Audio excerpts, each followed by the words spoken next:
안녕하세요. 아동학과를 전공하고 지방에서 몬테소리 지사를 운영하고 있는 영재교육 강사 황택선입니다. 오늘은 아이들의 발달도 중요하지만 제가 아동학과를 전공하면서 아동 안전관리 파트를 배우고 있었는데 아동에 대한 사건 사고가 굉장히 많이 벌어져요. 그런데 몰라요. 그런 내용을 오늘 강의로 말씀드리면 좋겠다 싶어서 제가 정리를 해왔습니다. 제가 항상 밀고 있죠. 손은 아이들에게 제2의 뇌다. 첫 번째 뇌, 두 번째 뇌, 세 번째는 입과 혀. 아이들에게 양손에 항상 원목, 나무들 원목 위주로 쥐어주셔야 되고 그 원목이 어리면 어릴수록 저는 어린다는 그 기간을 1년으로 보죠. 자, 이 그래프 생후 1년 하버드 대학교에서 연구 관찰한 자료죠. 노란색이 감각, 파란색이 언어, 빨간색이 고등 인지 능력인데 이게 생후 1년이면 분홍색 네모가 생후 1년인데 거의 다 자란다. 거의 다 완성이 된다. 이때 아이들은 눈은 뭐라고요? 카메라고 귀는 녹음기입니다. 거부하잖아요. 모든 걸 습득하고 모든 걸 받아들이고 모든 걸 다 인풋합니다. 인풋을 해야 아웃풋이 나오죠. 인풋하지 않았는데 아웃풋을 나오는 사람은 없습니다. 엄마라는 말을 엄마야, 엄마야, 엄마가, 아빠가 엄마라는 말을 7000번을 들어야 엄마를 합니다. 10개월 경에 엄마, 아빠 이렇게 하겠죠. 10개월 때까지 참고 있다가 엄마 이렇게 하는 건 아니겠죠.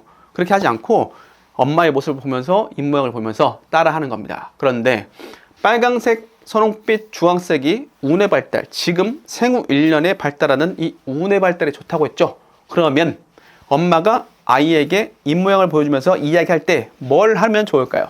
립스틱을 바르는 겁니다. 립스틱을 엄마들이 바르면 왜 좋아요? 엄마들이 빨강색, 주황색을 바르잖아요. 아이는 빨강색을 보게 되면 우뇌가 지금 발달한 뇌가 발달하는데 엄마가 이야기해주면서 엄마 입모양을 보고 엄마라는 말 따라하면서 모방으로부터 또 빨간색도 함께 보잖아요. 그러니까 우뇌가 동시에 발달되겠죠. 근데 엄마가 또 주황색 티셔츠를 입고 있어. 지나가는 아빠가 빨간색 반바지 입고 있어. 그러면 아이가 우뇌 발달에 도움이 되겠죠. 우뇌는 천재의 뇌, 영재의 뇌, 지금 생후 1년에 가장 많이 발달하는 뇌. 좌뇌는요, 잠자고 있어요. 3세 이후부터 발달하는 뇌가 좌뇌입니다. 아셨죠? 그 전에 광고 하나요. 제가 가장 좋아하는 두뇌 발달, 그 다음에 창의 창조에 좋은 블럭, 럭스 블럭이라고 말씀드렸죠. 이 블럭으로 저희 새 아이도 잘 키웠고요. 이 블럭만한 창의 제품이 없습니다.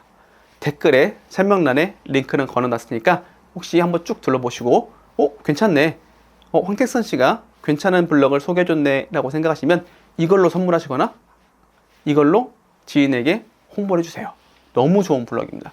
이 블럭이 우리나라의 탑 같아요. 저는 그렇게 믿고 있습니다.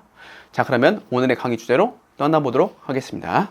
오늘 영상은 마음이 무거울 수 있지만 정말 중요한 주제라서 차분하게 정리해 보겠습니다. 생후 1년 미만 영아 사망 사례를 보면 원인이 하나로 딱 떨어지진 않지만 반복해서 등장하는 큰 축이 있습니다.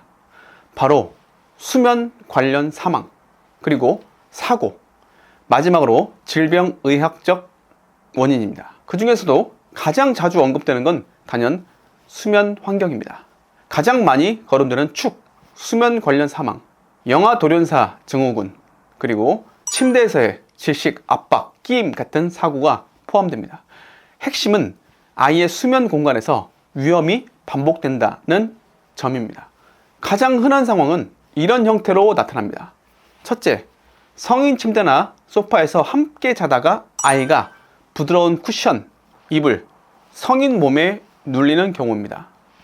둘째, 아이가 옆으로 또는 엎드려 저어졌거나 혹은 뒤집기 시작한 뒤 엎드린 채 얼굴이 매트나 이불에 파묻히는 경우입니다.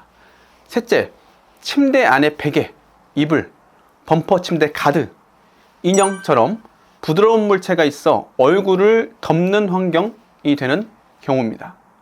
넷째, 카시트, 바운서, 유모차 같은 장비에서 잠들어 목이 꺾이거나 얼굴이 막히는 형태입니다.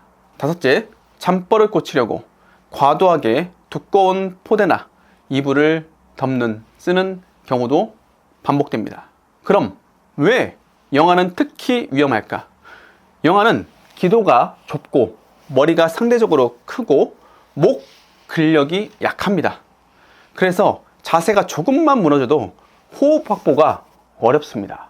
또 수면 중에는 위험 신호가 와도 스스로 각성에 대처하는 능력이 성인보다 취약할 수 있어요. 결국 어른에겐 괜찮은 환경이 아기에겐 치명적이 될 수 있습니다. 그래서 매트도 단단한 매트 위에 얇은 이불을 깔고 케어하는 게 좋습니다. 그래서 가장 실무적으로 반복되는 예방 원칙은 간단한 한 문장으로 정리됩니다. 등으로 단단한 바닥에서 물건 없이. 등으로 단단한 바닥에서 물건 없이. 즉, 아이는 등으로 눕혀 재우기. 단단하고 평평한 매트릭스. 침대 안에는 베개, 이불, 쿠션, 인형, 범퍼를 두지 않기가 핵심입니다.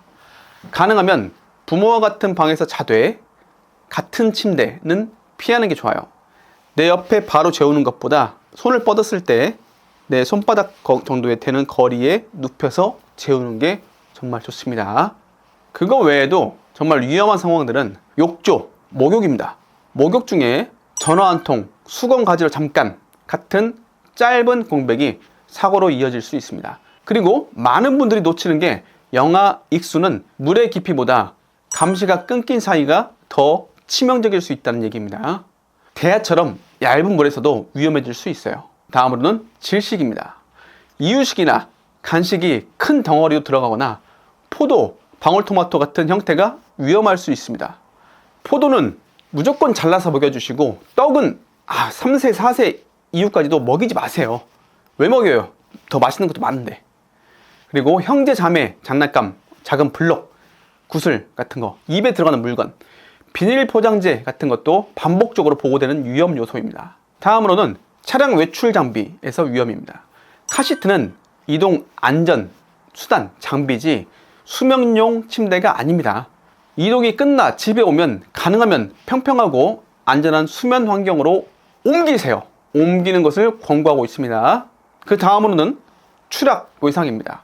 침대, 소파, 기저귀 교환대에서 순식간에 굴러 떨어지는 사고가 흔합니다.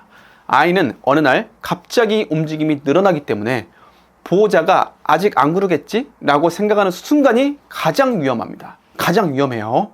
순간입니다. 아이들은 순간이에요. 순간. 찰나. 눈 깜빡이는 이 한 순간 찰나를 절대 방심하지 마세요. 그리고 정말 중요한 상황입니다. 아이가 의식, 호흡 반응이 없거나 비정상적이라면 그냥 119로 연락을 하세요. 가능하면 안내를 받으면서 심폐소생술을 시도할 수도 있고 이후에 의료진이 원인 평가를 할 수 있도록 당일 수면 환경, 동선, 섭취물 등을 정리해 두는 것도 도움이 됩니다. 그리고 집안에 펜스 있죠? 펜스는 안 하는 게 좋습니다. 물론 제 개인적인 생각일 수도 있어요. 펜스 업체 담당자들이 들으면 기분이 나쁠 수 있으니까. 아이들의 손은 제2의 뇌입니다. 첫 번째 뇌, 두 번째 뇌, 세 번째는 입과 혀죠. 제2의 뇌인데 아이가 움직이면서 뒤집고 나서부터 움직이면서 탐색을 하면서 만지면서 느끼겠죠. 제2의 뇌니까 손으로 이 소근육으로 만지면서 뇌로 전달이 되는데 기어다니면서 펜스가 막고 있어요. 막고 있으면 더 이상 진행할 수 없겠죠. 더 이상 진행할 수 없으면 누구는 편해요? 엄마 아빠는 편하겠죠. 소파에 앉아서 의자에 앉아서 지켜만 보면 되니까. 그런데 아이는 제2의 뇌를 발달을 시켜야 되는데 발달을 시킬 수가 없어요.